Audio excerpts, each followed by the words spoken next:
Guys പോയത് എൻ്റെ ജീവൻ. ഒരു 10-10:30 ആയപ്പോഴാണ് പെട്ടെന്ന് തോന്നി ഇതൊന്ന് പുറത്ത് പോകാമല്ലോ എന്ന്. അപ്പോൾ ഇമ്മനെയും കൂട്ടി നേരെ നമ്മൾ വീട്ടിൽ നിന്ന് വിട്ട്. എനിക്ക് തോന്നുന്നു ഫസ്റ്റ് ടൈമാണ് നമ്മൾ ഇത്ര ലേറ്റായിട്ട് ഇറങ്ങുന്നത് കേട്ടോ. ഇമ്മാണ് ഇവിടുത്തെ ഫ്ലാറ്റിൻ്റെ ഒക്കെ എണ്ണ എടുത്തിട്ട് നമുക്ക് അങ്ങനത്തെ ഒരു ഫ്ലാറ്റ് ഉണ്ടാക്കണം എന്നൊക്കെ പറയുകയാണ്.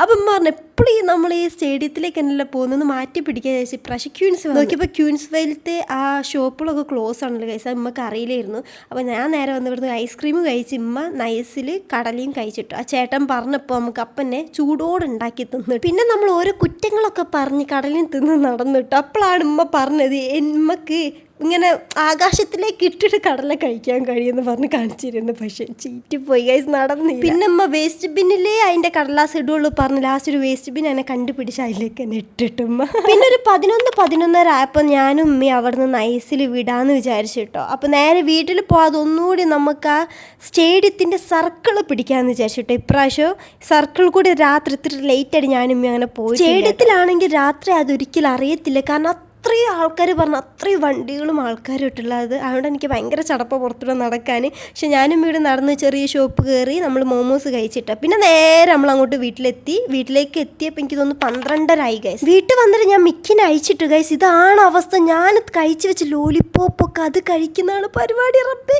എൻ്റെ ജീവന ഗൈസ് പോയത്, എൻ്റെ ജീവൻ. ഞാൻ വിചാരിച്ച് അതിൻ്റെ വയറ്റിലേക്കാണോ ഇത് പോകുന്നതെന്ന്. ഓ റബ്ബേ. പിന്നെ ഞാൻ ശ്രദ്ധിച്ചിട്ടു എൻ്റെ ലിപ് ഗ്ലോസ് എല്ലാം ഇത് കടിച്ചിടുന്നുണ്ട് ഗൈസ്.